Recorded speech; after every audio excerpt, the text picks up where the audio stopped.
Tonight, a stunning about-face from President Trump after falsely blaming Democrats, after falsely saying only Congress could fix the problem.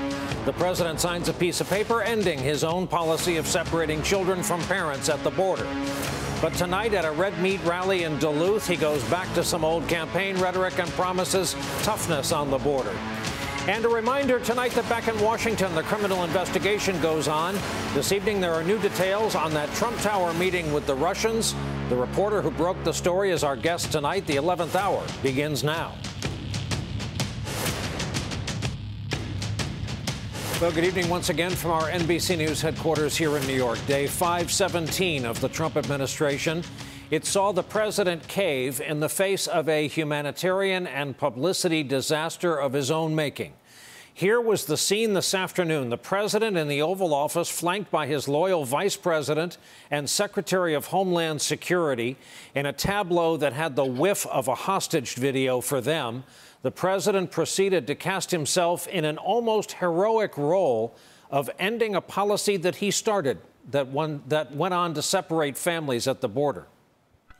We're signing an executive order I consider to be a very important executive order. It's about keeping families together while at the same time being sure that we have a very powerful, very strong border. I didn't like the sight or the feeling of families being separated.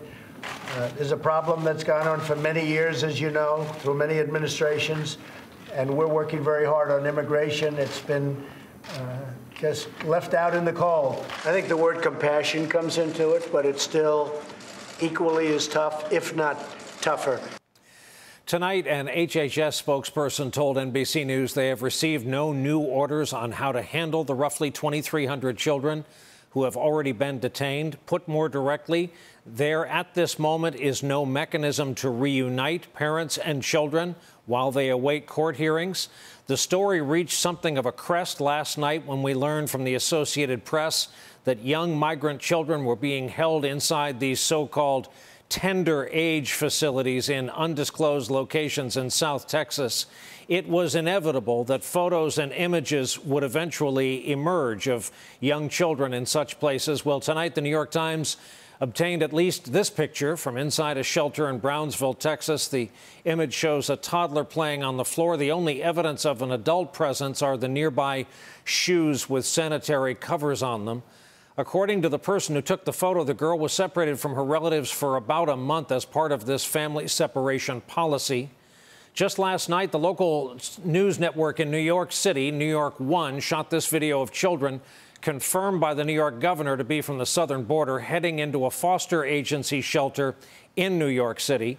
We have since learned that separated children have been dispatched to 14 different states, again with no mechanism to match them back to their parents. And remember where we've been. As this crisis has grown over the past several days, President Trump and his administration have refused to acknowledge this was a problem of their own creation and a problem that could be stopped quickly.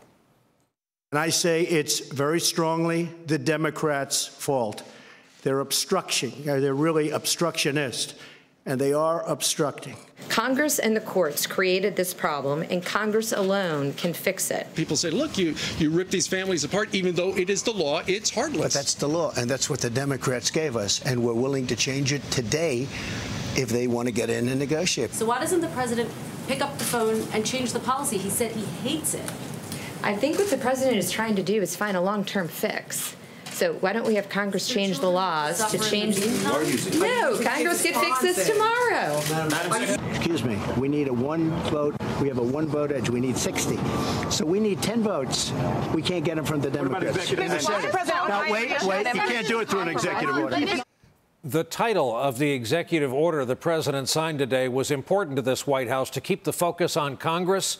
Yet the title, the word separation, was misspelled and has since been corrected. Typos happen, of course, just not typically on executive orders.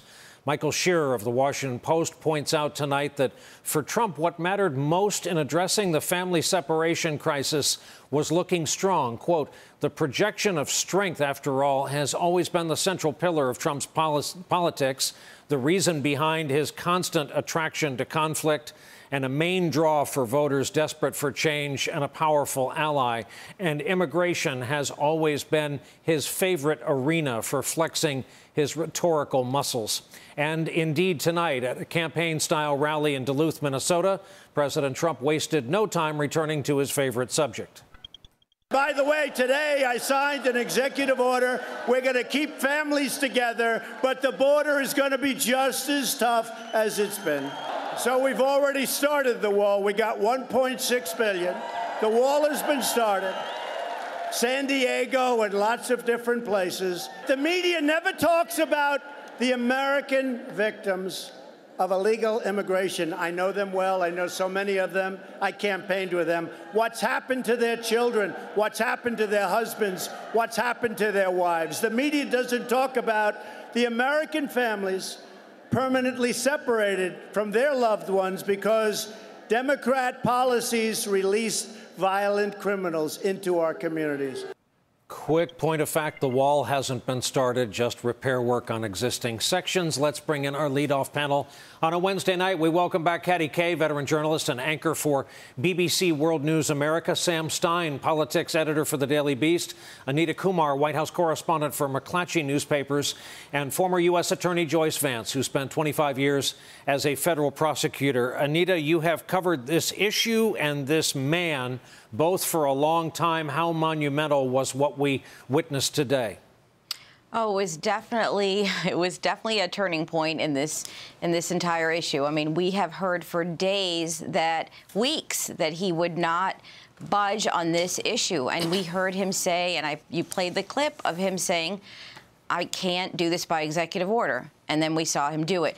What really struck me is how many times on the campaign trail and in his rallies and just in conversation that he talks about how President Obama did things by executive order that he shouldn't have done, that he relied on it too much. And then here he is doing the same thing.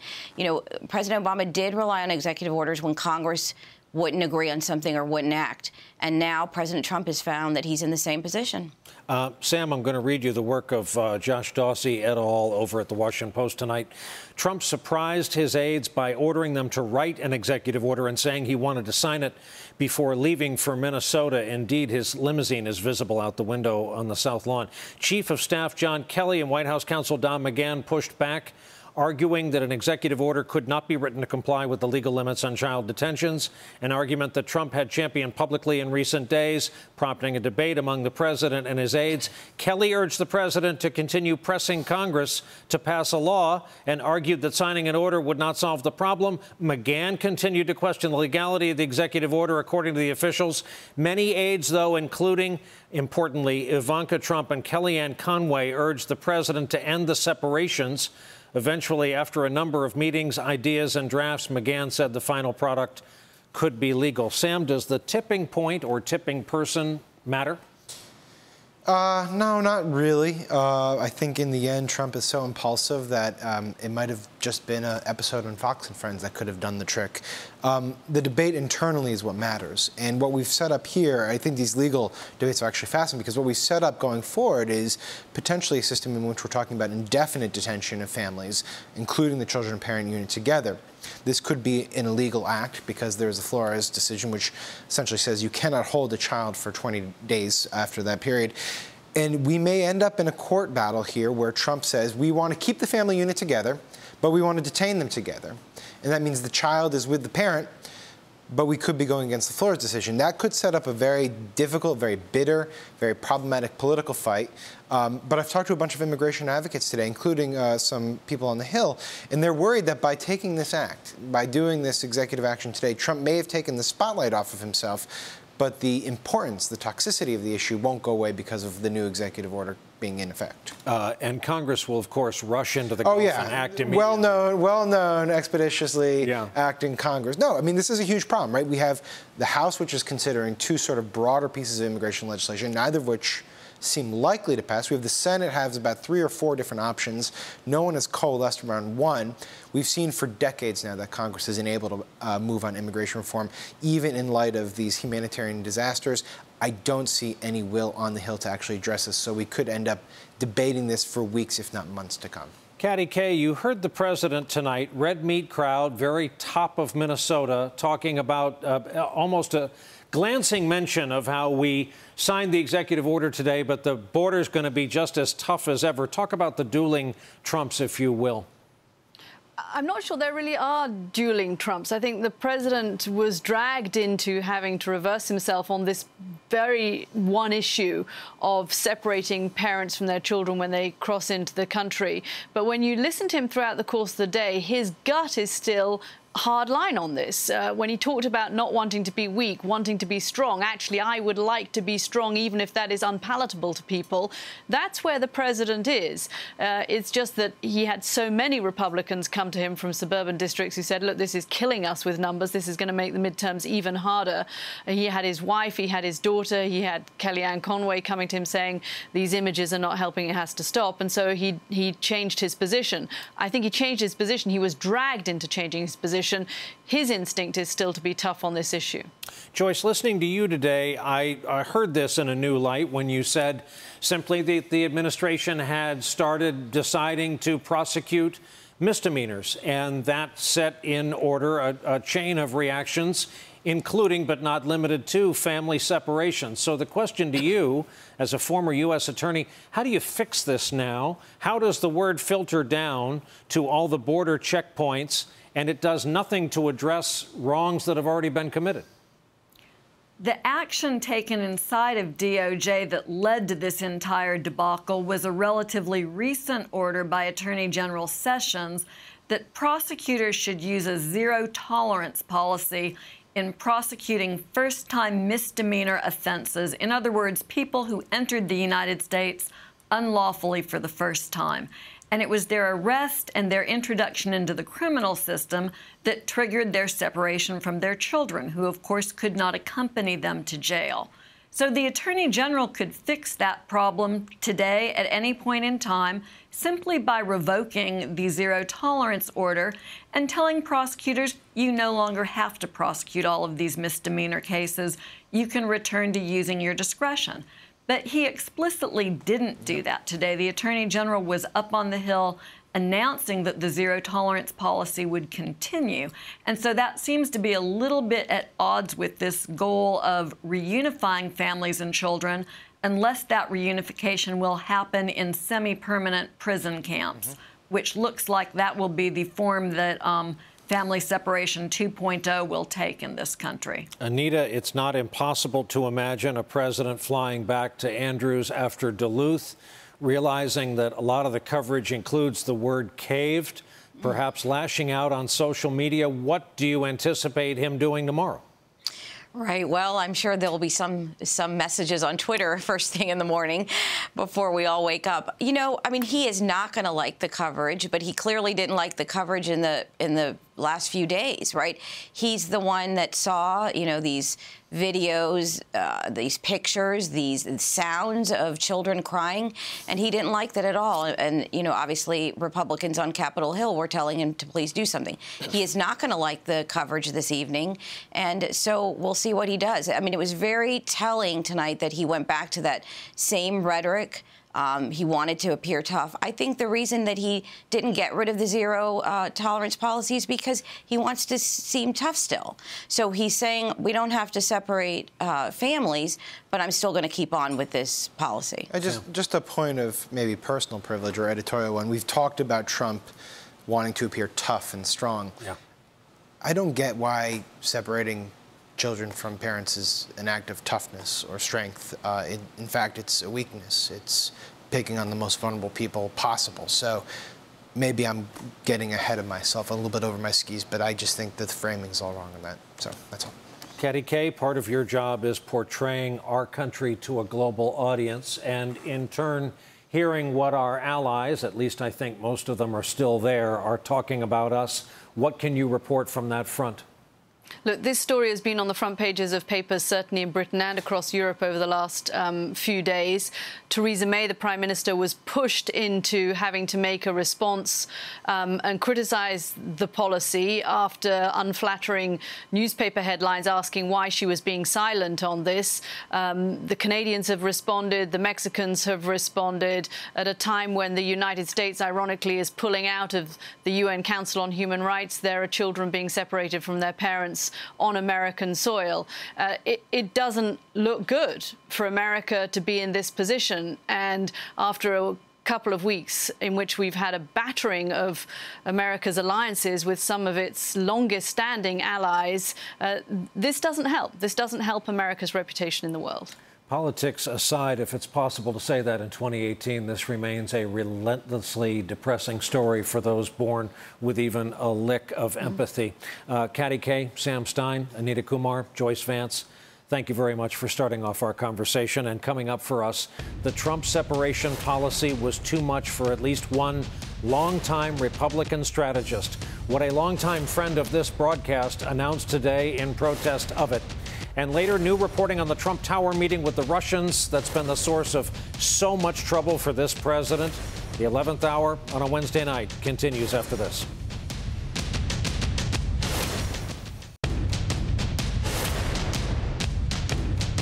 The Democrats want open borders.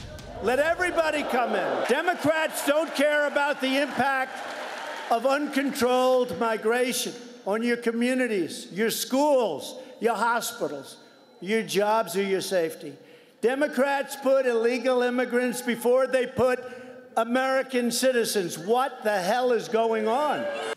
There was plenty of strong language on immigration at that rally tonight in Duluth, Minnesota, with just a passing mention of the thousands of children who've been taken from their parents. This crisis on the border is resonating in every corner of our country. Watching all this unfold proved too much for a veteran Republican political staffer who we have come to know very well on this broadcast. On Twitter today, Steve Schmidt announced, "Today I renounce my membership in the Republican Party. It is fully the party of Trump." Here to talk about it tonight, Connie Schultz, a Pulitzer Prize-winning and longtime veteran of the Cleveland Plain Dealer, who is now a nationally syndicated columnist, and John Ralston, veteran journalist himself and editor at the Nevada Independent. Welcome to you both. Connie, the great and sensible state of Ohio, home of Eldora Speedway and the Rock and Roll Hall of Fame, has given this country 8 American presidents on its own. This last time it went for Donald Trump, and I'm counting on you to tell me where, if at all, public opinion has migrated on this president during this crisis. Well, Brian, I'm on the receiving end of a lot of reader mail from Trump supporters every week, much of it unhappy with me. I'm seeing a real change in the last couple of weeks. I think that a growing number of Trump supporters, particularly women, not all women, but many women, have been unhappy with who he is as president, but they haven't felt they could say anything about it, and they certainly weren't going to apologize for their vote. This is giving them the chance to break free. Look, you and I, we both have children. Most of your viewers who are watching love a child.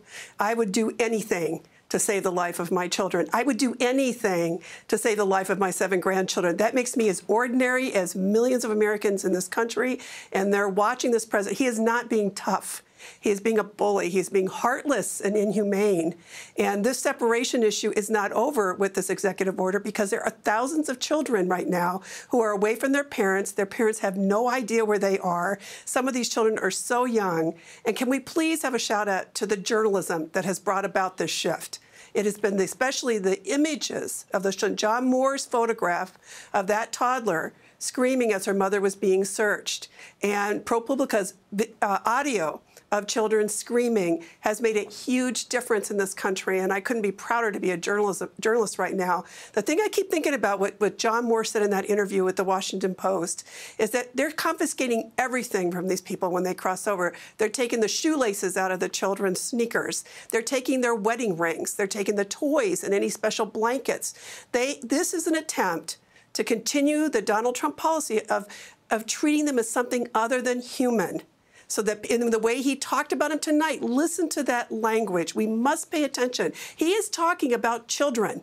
He is making them seem like a menace, like an infestation of our country. Think about what that language must mean. I believe this is what the women in particular are responding to.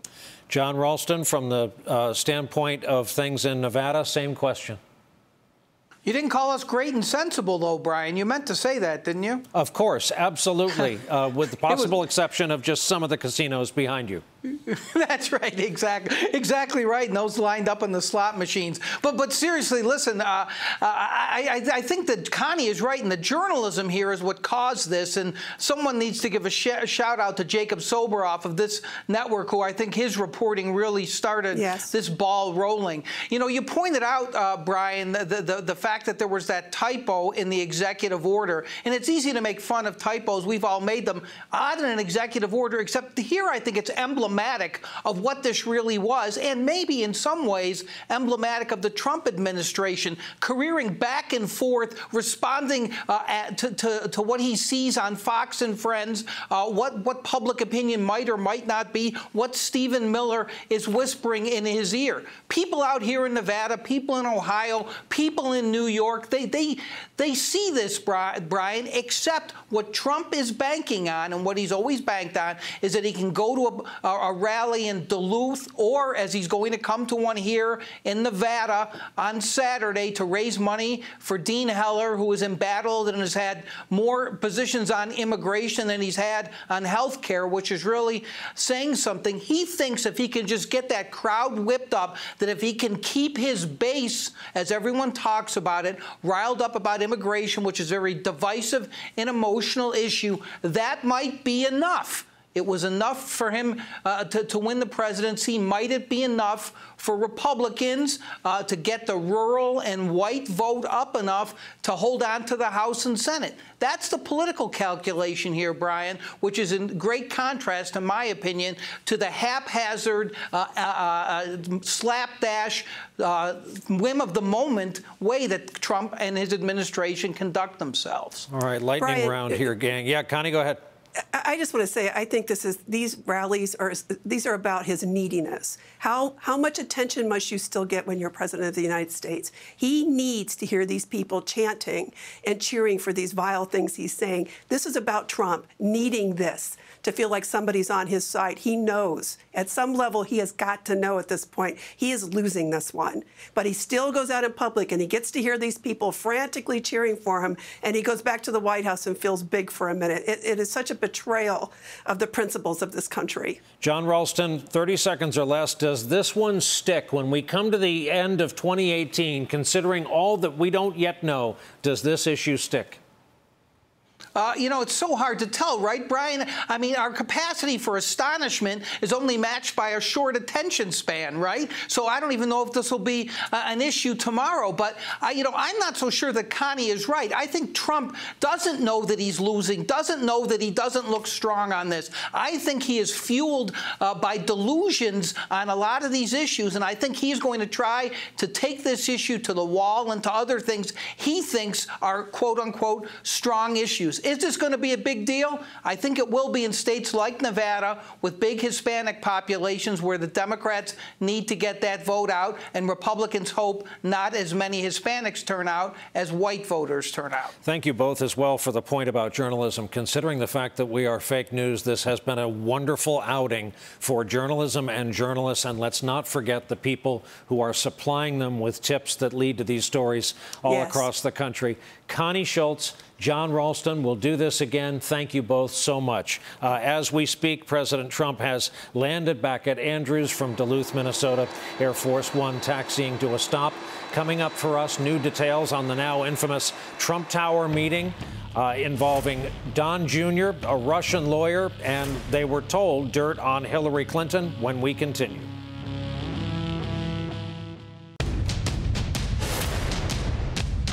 The pretext of the meeting was, hey, we have information, and there was, some small talk that just was sort of nonsensical, inane and garbled, and then quickly went on to, a story about Russian adoption and how we could possibly help, and really that's where we shut it down. My son is a wonderful young man.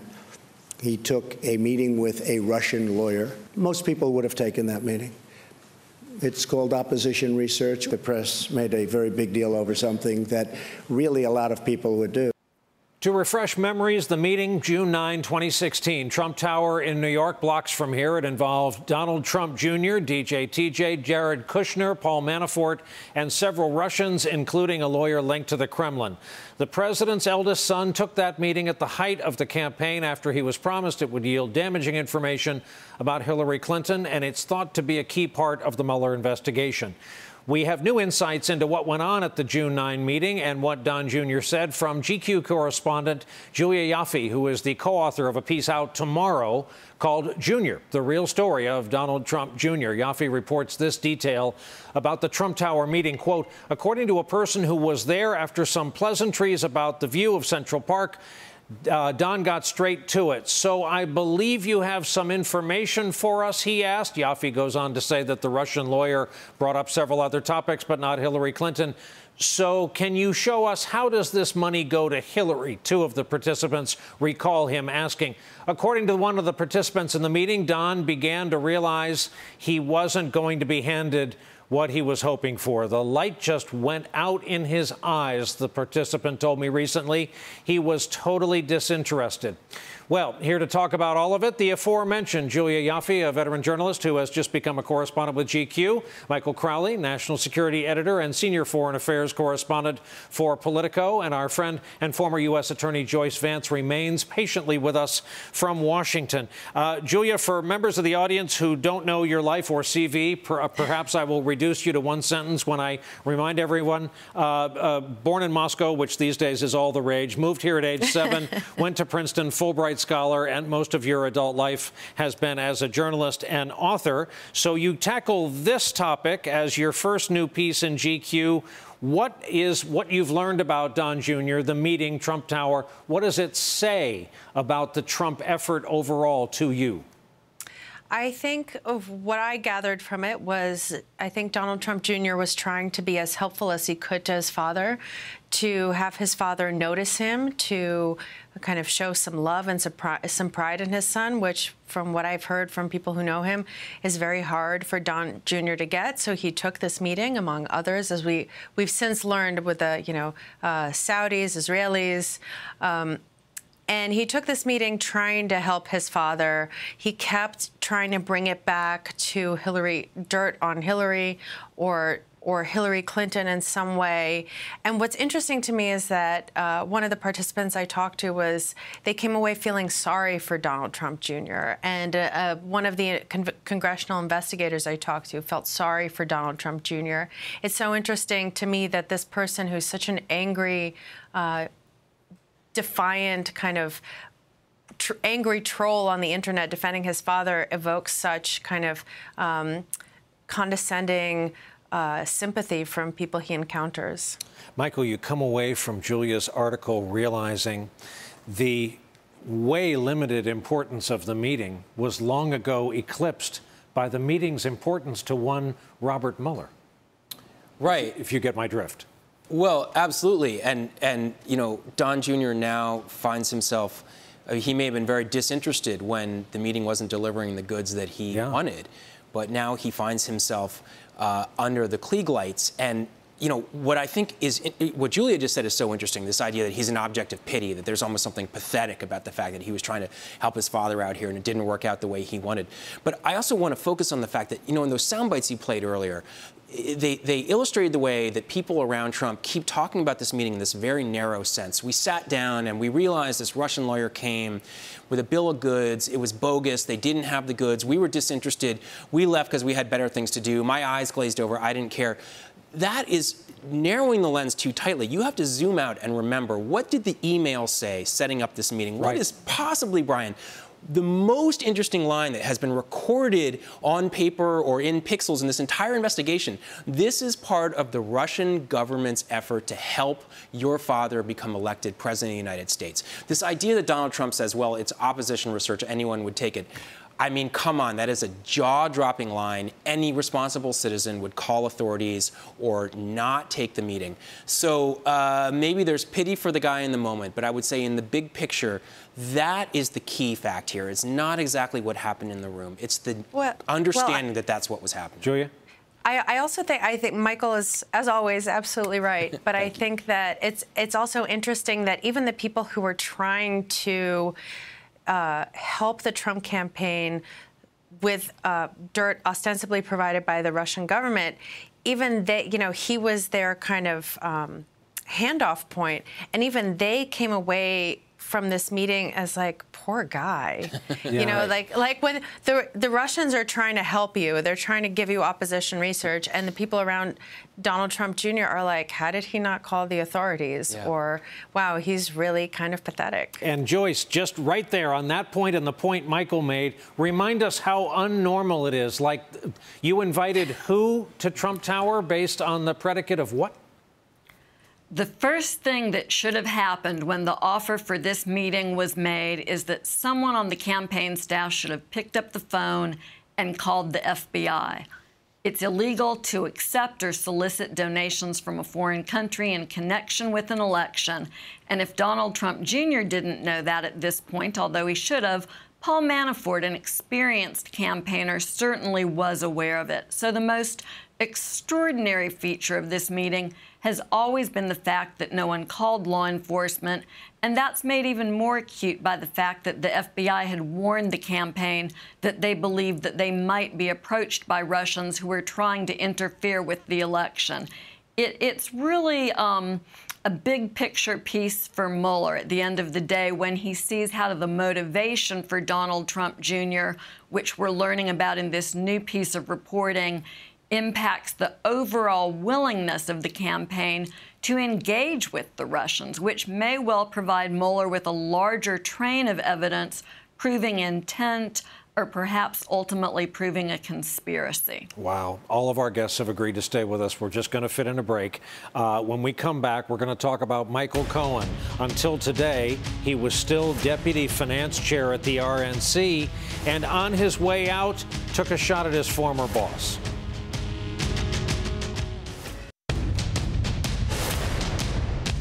New developments tonight concerning Michael Cohen, the president's one-time personal attorney and confidant. The Wall Street Journal is reporting federal authorities investigating Cohen have now subpoenaed the publisher of the National Enquirer for records relating to its $150,000 payment to a former Playboy model, Karen McDougal, who alleges she had an affair with Donald Trump.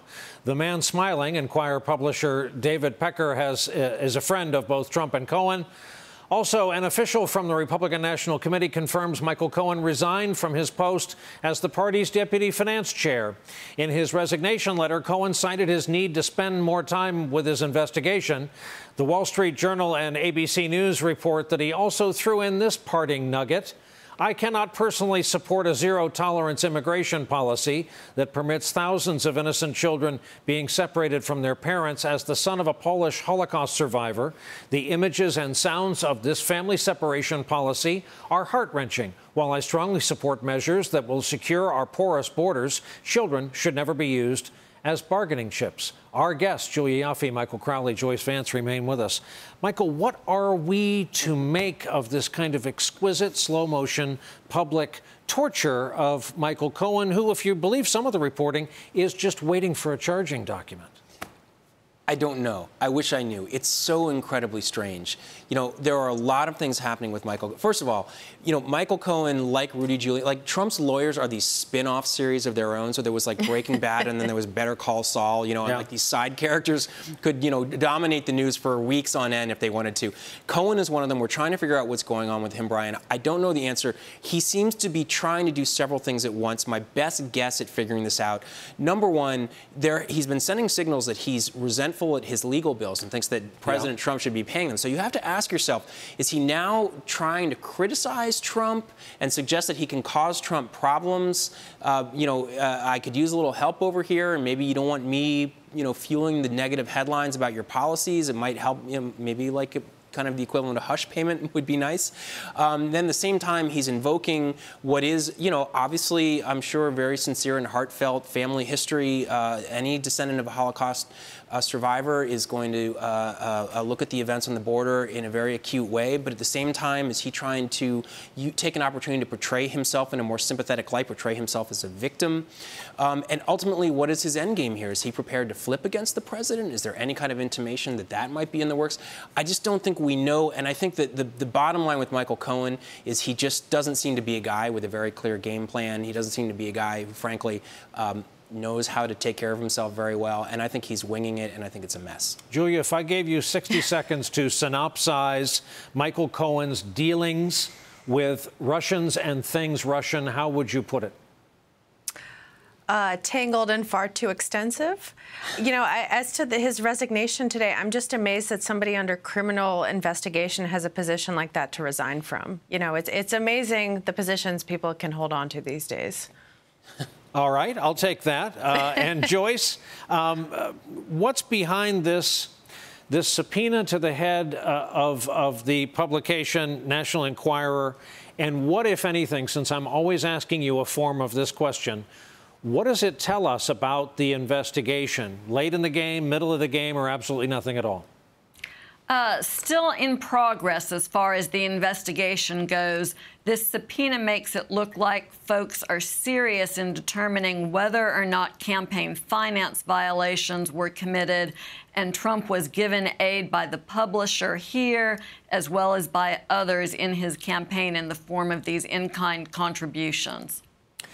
Julia Ioffe, Michael Crowley, Joyce Vance, our thanks to the three of you for our conversation tonight. Julia, good luck to you. We'll read wherever you go. And coming up, a look at what happens now to these hundreds of families who have already been separated. We're going to go live to McAllen, Texas, when we come back.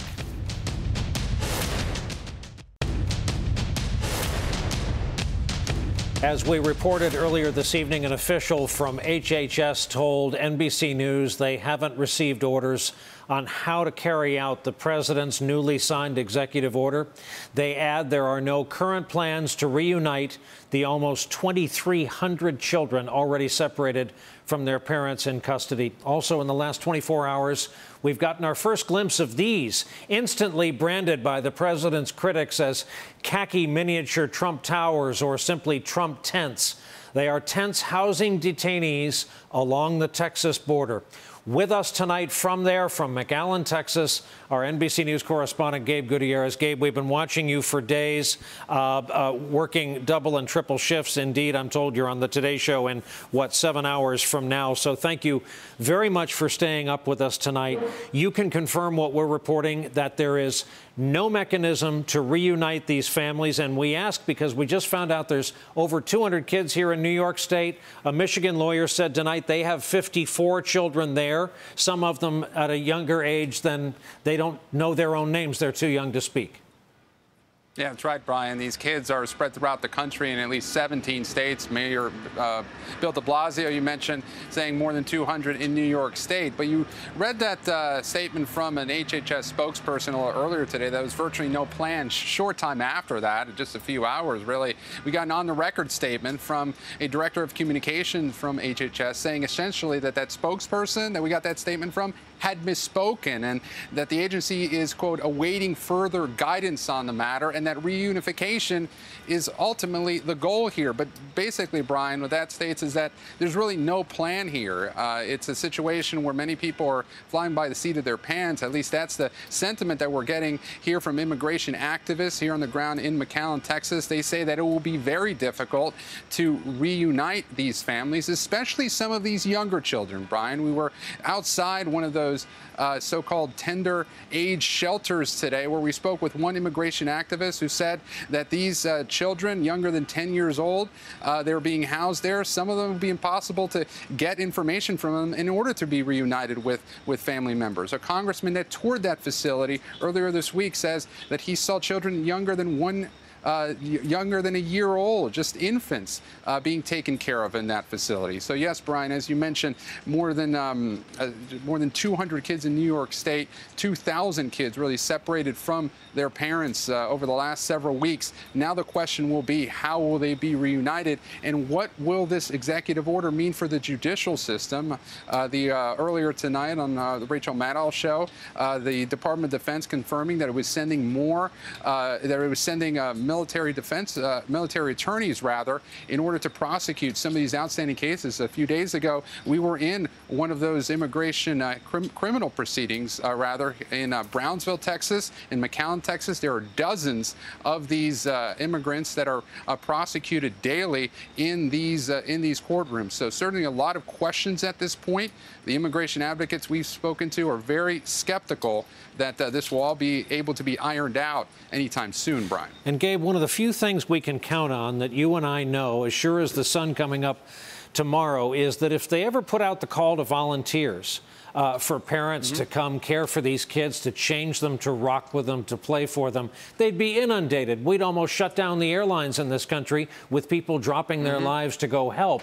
But we don't even know where they are, if the need is there, if there's allowed to be tactile contact from civilians, even good-hearted people who just want to help.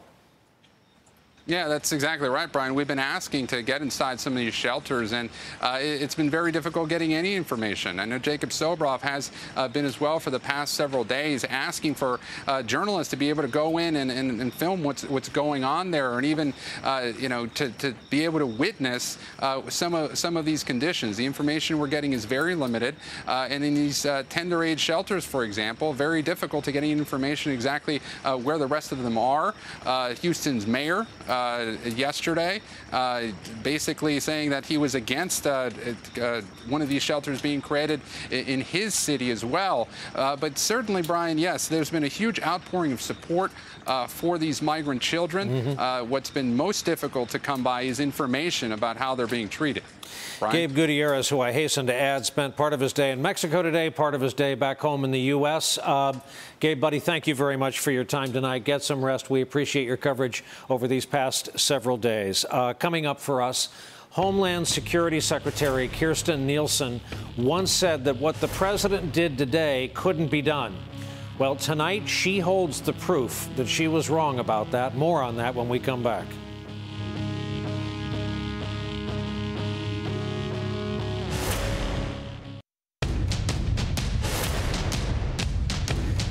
Last thing before we go here tonight, a reminder that whatever happened today in the Oval Office did not change the reality or the future of the families that have now entered the criminal justice system, where adults and children are separated and processed. That can also mean group court appearances before immigration judges, whose courtrooms, like this one, have become inundated as of late with this new so-called zero tolerance policy. So we want to repeat a moment from Lawrence O'Donnell's live broadcast from the border just last night. This is an interview with a gentleman named Jonathan Ryan, who runs a legal services organization. He spoke about what it's like to watch as little kids are called before the court, in many cases without an attorney present, to, in effect, plead their cases. I myself have sat in court and seen children with their little feet dangling from the respondent's chair, not touching the floor, little glitter shoes and a dress, and a judge leaning over his bench in order to see her so as to speak with her. All they can discuss is, what is your name? That's a pretty dress. But nevertheless, there is a lot of money being spent by our government in the sole design of deporting each and every one of these children. So we have that image to think about, and we have this image from today, a strange kind of keepsake given to the Secretary of Homeland Security by the president. Put another way, after putting her reputation on the line by insisting over and over this week that only Congress could fix this policy of separating families that was started by the president, she now owns the pen that the president used to end the policy having nothing to do with Congress. She said it couldn't be done. Now she's the owner of the very instrument that did just that. That is our broadcast for this Wednesday night. Thank you so very much for being here with us. Good night from NBC News headquarters here in New York.